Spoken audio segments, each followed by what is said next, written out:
Alors, vous avez cité bien sûr les deux cas bien sûr qui sont apparus au Maroc. Aujourd'hui, il s'agit quand même d'une patiente qui est d'un certain âge, 86 ans, et qui est venue bien sûr d'Italie, après avoir passé un an en Italie, et qui a dû rentrer pour des événements bien sûr particuliers. Et au moment de son séjour au Maroc, elle avait présenté quand même, étant donné que c'est une patiente qui portait quand même des tares, parce que je ne voudrais pas m'étaler sur son cas clinique, ça serait quand même un peu, ça relève un peu du secret professionnel, mais quand même elle est tarée.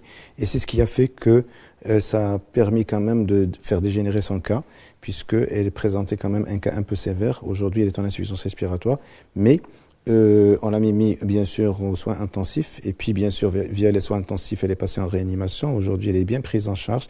Et j'ai bien sûr entendu ce matin, bien sûr après vérification auprès des médecins traitants et tout le staff technique qui est autour, qu'il y a une petite amélioration de cette patiente. Donc je voudrais rassurer que tout a été mis en œuvre pour bien sûr prendre en charge de manière exhaustive cette patiente.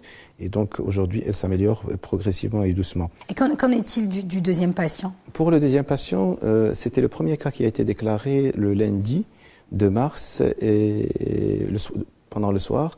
C'est un cas bénin. C'est un cas bénin qui... Par rapport à l'âge peut-être aussi? Il a 39 ans et puis il se porte bien pour le moment.